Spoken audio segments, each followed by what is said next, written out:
Here we are. And we are going to do...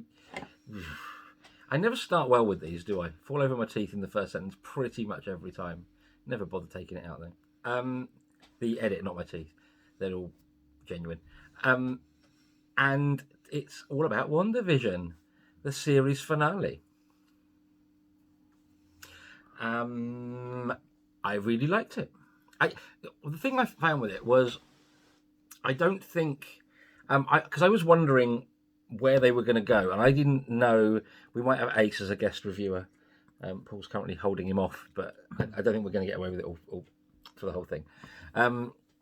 Let's get right in. Hello. So I didn't know if they were going to just bring out some massive surprise or twist at the end, but actually they didn't. It kind of all went down pretty much fairly standard, how you would expect. You just come around the other side, so you're like, hello. Ace, say hello to everybody. Ace. Ooh. You attention-seeking little bugger. So I oh God, my drink nearly went. So, come on, just settle down there. That's it. Sit there. That's it. I will stroke you if you stay still. Yes. And he's purring. Lovely. So I thought I wasn't sure if there was going to be some big twist, and I know we said, like, is Stephen Strange going to turn up? Incidentally, apparently, I think we nailed the whole when Paul Bettany had said somewhere in an interview. I can't remember who mentioned that, whether it was you or someone else. Someone said they'd see. Anyway, it was on Facebook. I know that much. Yeah. I deliberately didn't read the article. You'll be surprised who turns up in the last episode. Well, it was clearly him. We said, is he just talking about himself? Is that kind of a double bluff? And I would guess, having now seen the episode, he was purely referring to the fact that he achieved his lifelong dream of appearing alongside himself. Yes. Which was nice, but White Vision. It was kind of cool to see pretend Vision turn White Vision. And again, it had Down. Can we get back up again? And again, it had lots of echoes back to comic storylines. Yes. None of which we actually know because. No, I've just read about it. I've not read the stories involved. I can't. It's not like I'm some big. I know all of that. I don't. But yeah, no, I thought it was really good. I thought it was a nice fitting end. I think it was a bit of a. I mean, there've been so many theories about. Oh, this is how they're bringing mutants in with Pietro, and it just turns out he was just the neighbour. Yeah, he was Agatha's missing husband. Was it Frank or something like that? Ralph Boner. Ralph, that's it. Yes. Yeah. But yeah, so he was just the husband that she'd talked about, who was often erstwhile. Yes, and in earlier Enchanted. episodes. Yes. Even though Enchanted's another Disney property, which is finally getting a sequel. But yeah, I mean, there's not loads to say about it because it wrapped everything up. It did it nicely. There's obviously the 2 credit scenes to talk about, but the episode itself, just a satisfying conclusion. Yeah, I mean, I think, and again, I can't take credit for probably most of what I'm about to say because again, it's stuff I've read in articles, but I think it probably encapsulated it to help me kind of put my thoughts in order about it. Which is because I know probably certainly that effectively the last 2 episodes, sort of, I know your initial reaction was a bit like, oh. I'm just going to hold him. But I think what WandaVision has really strongly demenstrated, and again, it kind of ties into stuff we've talked about before with the strengths of the we'll still call it the MCU, even though it kind of it's broadened its media footprint now, compared to say the DC equivalent, is WandaVision has kind of demonstrated that this is like the perfect medium to kind of tell the stories that don't really work in a film format. And it's one of the things that I think touched on in our last review where we were talking about like previously on. Which is that WandaVision did a really good job of kind of filling in all of those blanks that the films didn't fill in. Like the whole, from the movie's perspective, the whole sort of Wanda going from like what felt like 0 to 100 with the Vision. The wandering accent. Yes. and all that sort of stuff, and actually kind of didn't always give you answers, but just kind of fleshed out and made it very comic book almost, because it's very much this is a comic book story. This isn't a film about comic book characters. So yeah, I absolutely loved it. I think it did an amazing job of kind of, and I think this is something we talked about before we did the video. Yeah, was what it basically did is it made Scarlet Witch an actual fully fleshed character. And part of that is because Scarlet Witch in the comics is just this because again she's one of those very long running characters that goes right back to the what I want to say the 70s, and obviously all of the, shall we say, storytelling comic baggage that comes with that. And she was never really fleshed out in the movies to me. It was very much we've got this character, she is an Avenger, we've got the rights to her, but we don't really know what to do with her because we can't say she's a mutant because we don't have those rights at the time she was brought in. We can't say this, we can't say... We hadn't introduced magic because obviously, Doctor Strange hadn't happened yet. So I think what this has done is it's kind of taken all of those like disparate parts that you saw of Wanda and made her, I say, that character. And of course, the costume, love the new costume. Oh, yeah. Amazing. Complete with how they've done the tiara. It's probably one of my favourite sort of... adaptations? Yeah, or interpretations of a comic book costume. Because obviously, you had things like the X-Men where they just blatantly stayed away from the comic book characterization because they would look, frankly, fucking ridiculous on the big screen. So they just went for quite safe, sort of black and deep red sort of leathers sort of thing. So it was nice to see that. It was the Stingers obviously absolutely set up stuff for Phase 4. Well, yeah. So first off, you had Monica Rambeau, who I kind of felt mildly shortchanged in this finale, given they'd kind of, what was it, 2 episodes ago we'd seen her sneaking up on the house, wasn't even featured last week, and then I expected her to kind of play in slightly more than just stepping in front of a couple of bullets, which is essentially all she did. Yeah. But it was a good way to demonstrate some of her power. But again, yeah, it's setting up like whether she becomes Photon or is it Spectrum? The other name she's had, something like that. But yeah, so it's an interesting way to start setting that up, and of course ties in very nicely with the mid/end. I can't remember where it sits. Credit sequence from the previous Spider-Man film, where you find out that Nick Fury and Maria Hill are not Nick Fury and Maria Hill, but I don't know the characters' names, but the 2 Skrulls. And I instantly took from this... Is one of them Talos? Yes. Is it Ben Mendelsohn's character? Yeah, that's right. Yeah, Talos. Yeah. And Talos is partner, I think, isn't it? Yeah. So I instantly took that, the way it was worded, the friend of your mother's who wants you in space, to be Nick Fury. Interestingly, people who aren't as in-depth with comic lore, and again, as we've said, we're not massively in-depth with like Wanda or whoever else, but I've got a bit more of a Marvel knowledge than your average person who only knows it through the MCU. They've all instantly taken that to be the friend in space to be Carol, which I thought interesting. Because I didn't get that at all. Because I also thought, didn't they say that he wants to meet you? Which they may have done. Which kind of ruled out it being a female character anyway.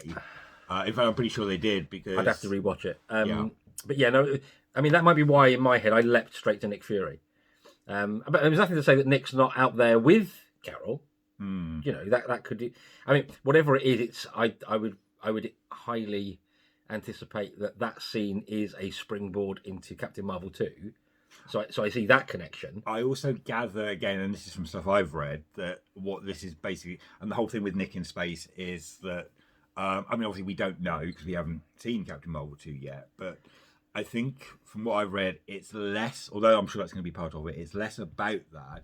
This is more setting up the run-up to Secret Invasion. Ah, okay. Yeah, which would also make sense. Yeah. So yeah, so that was cool. Also, her eyes went a different colour this time, didn't they? Yes. They did like a gold, and they've been blue before. Is that a thing with her? I don't know her well enough. I suspect it's kind of because obviously Monica in the comics power is that she basically manifests energy states, and it can be any energy state. So it can be light, gamma radiation, yada yada yada. Right. Yada. Again, like a lot of comic book stuff, it's quite ill defined, and it's very much What if we need to be this issue? pretty much, yeah. So I think that's probably a lean into that. But I think kind of going back to what you're saying as well, I think, yeah, we didn't really get much with Monica, but I think as well, this wasn't a bad... I mean, what we essentially got was a one-episode origin story, so they don't have to do it in the movies. Yeah. And kind of just, I say, getting her into position and sort of establishing the kind of character she is. Yeah. In terms of how she reacted to Wanda and sort of the understanding. I think this, and the clues in the title, it's WandaVision. It was never really going to be massively involved with other characters. Yeah. Outside of those two and the kind of the people that kind of essentially come into their orbit. So I probably didn't have an issue with that, and I thought it was quite a tidy way of look, it's marvelous. All I got tufty sticky out hair because I've not actually washed it today. But I think bastard. that, and again, I think this will be one of the strengths that we may see from Marvel going forward as well. Now they are actually officially branching out into multimedia. Is that we no longer are going to have to sit through another bloody origin movie. Yeah, so you said multimedia. I've instantly gone to Brian from Spaced. Watercolours? Anger, pain, fear. Sorry. My little brain ticking away. Yeah, so that was that. And then the final scene. I've actually read some more stuff about this than I picked up on, or would have even known. Paul Burns will probably tell us more, actually, to be fair. He'll comment somewhere. Hi, Paul. And look out for some of his Doctor Who works, by the way. He's got Doctor Who stories being published left, right and centre. So keep an eye out for those, because they're bloody good, frankly. What was it? So, article. Yes, and yeah, reel it in. Basically, there's a hint that that cabin is a nod to Sam Raimi, who is directing Doctor Strange 2. Yes. So, of course, Evil Dead set in a cabin in the woods. There's also apparently... I think apparently one of the movies that was showing on the cinema in the town was also a nod to Sam Raimi. The one before Tannhauser Gate. Right. Okay. I can't remember which one it was. But one of his movies, Yes. And there is also a thought that in the comics, Wanda and Pietro were born in a similar cabin by a lake in the mountains. Because that's the whole origin story from the comics, which links into the spell book, which is the Darkhold. Yes. Which has been in Agents of S.H.I.E.L.D. It's been in a few things. Yeah, it didn't look like that in Agents of S.H.I.E.L.D. But I thought... What season of Agents of S.H.I.E.L.D.? I don't know. It was in the article I read. I've seen all bar the last season of Agents of S.H.I.E.L.D. I do remember the Darkhold being a thing. I don't. But I've only watched it all through once. I haven't seen yet. So yeah, it's only kind of randomly... I want to say it might be like 4 or 5. Then I haven't seen it. Yeah, it's in the later stuff when they got more into... It's like more when like Daisy properly became Quake by name rather than just oh look, isn't she remarkably similar to Quake? But yeah, so it's all stuff like that. But also thinking about it, the cover of it was very Book of the Dead from Evil Dead. So you read something about music, didn't you? Yes, because obviously one of the as people that have seen our last episode knew, we were kind of having a bit of a guessing session as to who or what could be the big season reveal, and obviously the most popular theory was going to be Doctor Strange because of Wanda being in Doctor Strange 2, and obviously we had other theories about Baron Mordo, all of that sort of stuff. Of course, it turned out to be none of those, but again, and this is something that I cannot take credit for, because when it comes to music, if I like something, I will tap along to it, but I don't know music at all, so I absolutely did not pick up on this. But apparently I think it's at the time when you kind of pans over to Wanda and you realise she's astrally projecting, and you have the little stinger with her hearing her, supposedly imaginary kids calling her for help. Apparently the music that's playing in the background, whether it's the first bit or the second bit, but a couple of the bars of that I kind of either lifted or modified from Doctor Strange. So essentially, purely from an audio perspective, but you can say that Doctor Strange actually did appear in the very final stinger. It's just as an audio clue rather than a visual clue. Yeah.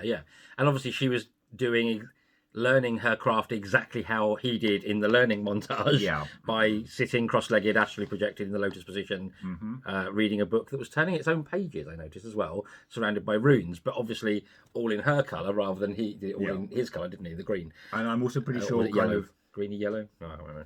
I think green. I want to say it was green in my head. I think because the whole linking in with the time stone and all that sort of stuff. But I think, again, and it's really bad because, we've actually not long rewatched all of the Marvel movies, but I'm still going from... You say that, it was last summer. It was like 9 months ago. Oh, I don't feel so bad now, because for some reason in my head it was like sort of last week. No, because we started with, like, Iron Man, like the first night of lockdown 1. It was like, right, we're going to go through all the Marvel movies. And lots of people did. And they did them one a day and were done in like a month. We didn't. We took about 4 months. we were like, there's no rush. This isn't going away anytime soon. There's no point rushing this.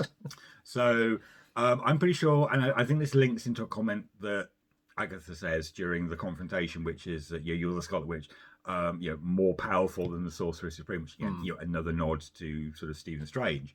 But I'm pretty sure that when you had like the teaching himself montage, he was astrally projecting in the classic sense, which was basically he was lying there physically unconscious, but with his body still doing stuff.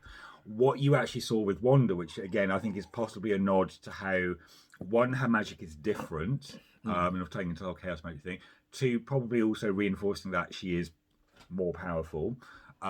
Is that you actually saw her physical body still moving around independently of her astral projection. Yeah. So it's like she can be in two places at the same time and independently functioning. Thinking of that scene as well, though, one thing that struck me as it happened, as a, what does that mean? Don't quite get that. Was when she tucked the kids into bed, she said, "Thank you for choosing me as your mother," and I still haven't fathomed out what that means, because surely if she just purely created them from her will to have children, from her powers, from her chaos magic, how is it their choice?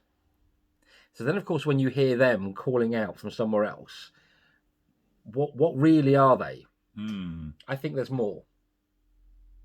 I don't know. I just think there's more to that, but I don't have an answer. It's just okay, that doesn't quite add up. So I think that's a bit of a watch this space with it, really. So that's WandaVision done. Yes. When do we get Winter and the Future Soldier? What the fuck's that? I know, but it sounds fascinating. I know. I might write it. Winter and the Future Soldier. No, I'll get Paul Burns right. It sounds like one of those young adult books. Yeah, but maybe, who knows? Yes, so Winter Soldier and the Falcon. Is that a few weeks? I don't know if it's like in 2 weeks, next week even. I'm not sure, because I want to say it's the end of this month. I want to say there's like a 2-week gap or something. Possibly. Yeah. So obviously we'll write those, but that's going to be a very, very different thing, because it's going to be 6-parters, but the episodes are longer. I know that much. Oh right, okay, I didn't know that. But it's going to be obviously way more grounded, because it's they are non-powered. They're just strong guys. Yeah. And it's essentially the handover for whoever becomes Cap, I guess, which would lead to be Sam from what you saw in the movies. Yeah, I mean, hasn't Winter Soldier functionally had some kind of variation of the super serum? So strength. I wouldn't call it powers. Do you know what I mean? He's not like superpowered in the sense of Scarlet Witch or Vision or anything like that, but he's basically enhanced beyond standard human ability. Yeah. And obviously he's got the cybernetic arm thing. Yeah. I mean, one thing that I think, and again, it's something I've read, which I think will be interesting to see, especially when we start seeing more of these shows. I think, sort of Falcon Winter Soldier is going to be the next key indicator, is really that what Marvel are doing with these is, and I think it's something that Kevin Feige, we call him Kev. Yeah. Only because we don't actually know how to pronounce his surname. Feige. Is it Feige? I think so. Okay. So, Kev, basically has actually, I think, gone on record and said that one of the things they're doing with the MCU TV shows is actually kind of exploring those characters more than actually sort of saying, right, you're having a story with a mid piece and a big epic conclusion and a hook. It's very much about looking at the characters and getting for, especially, and I think this works very well with both WandaVision and Falcon Winter Soldier, kind of focusing on those characters that by and large tend to get a bit sidelined in the movies. They're there, you know them, but you don't really know about them in the same way that you do Iron Man or Thor or Hulk or anything like that. So it's kind of fleshing them out to again, make them more sort of rounded characters. Yeah. So yeah, I will be curious. And again, also, because this is something I think we have talked about with the strength of the MCU, is that they don't do superhero movies. They do genre movies that feature superheroes. It'll be interesting to see if they kind of follow that same sort of thematic approach with the TV shows. Because again, you've had WandaVision, which is very different to anything they've done. It's essentially the sitcom genre featuring superheroes and looking at why that's the case and kind of drawing in other stuff. So I will be curious to see if there are any themes, like style themes they bring into Falcon Winter, because a lot of the trailer I've seen makes it look like you're fairly almost generic, like sort of action thriller. Like it strikes me as the like sort of Bourne Conspiracy, but with gadgets, sort of thing, or Mission Impossible. Oh, I'd go a step further and say it's more your Lethal Weapon buddy movies. Okay, that's the vibe I've really got from all the marketing material. See, these aren't films I've ever watched, so right. Okay, I mean, well, your standard '80s cop buddy movie. Schwarzenegger did tons of them. I can't think of any others now. Obviously, my mind's gone completely blank. But Stallone, yeah. Oh, Tango and Cash. There you go. There's one. Stop, My Mum Will Shoot. Stallone and Estelle Getty. What a team up. Yeah, possibly don't go and watch that. I can't even remember it. I know I saw it at the cinema though. But yeah, I just kind of got that's the vibe I got from it. It was very much the riff on them being the kind of the double act in the action setting. So yeah, well, we'll find out shortly. We'll see what happens. I was going to say something else. Oh, of course, the other thing you saying about how they're approaching what they do with these TV shows and the character development. There is actually a series I noticed on Disney Plus, or coming soon to Disney Plus, called The What Ifs. yes, And that looks interesting. because I've, again, sort of from my own sort of like comic book experience, I've read quite a few what if stories. Again, mostly about mutants. So looking at things like, what if, and taking things like the Inferno storyline or stuff like that, and putting like a very different spin on it. Although invariably it does tend to pan out, like with the end result being the same, but just different steps to get there, sort of thing. So I don't know if that was because of the limitation of the format or just because of that was the style at the time, as Abe Simpson would say. So I will be interested to see if they actually push it further with the actual TV show, and especially with, when you look at how, in some respects, how much more sophisticated storytelling has become. Yeah. Sort of now compared to 20, 30, 40 years ago. But yeah, I'm actually very stoked to see the What If series, especially because it's going to have the Watu in it, isn't it? The Watcher, I think. That's the drive, isn't it? That's the narrative. I believe so, because it would be, because in the actual comic book, again, obviously those of you that read comic books are just like, we know this, stop talking about it. But he is essentially the editorial voice in the comic stories. Yeah. And you always get like the big domed head and everything. He turns up when something important's about to happen, and sits back and goes, no, you just carry on. Yeah. Make your own mistakes. Fuck you. I'm just here to watch. Just here to watch. Like wanking in the corner. Yeah, like the voyeuristic perv that he is. Yeah. So, on that note, we'll say goodbye.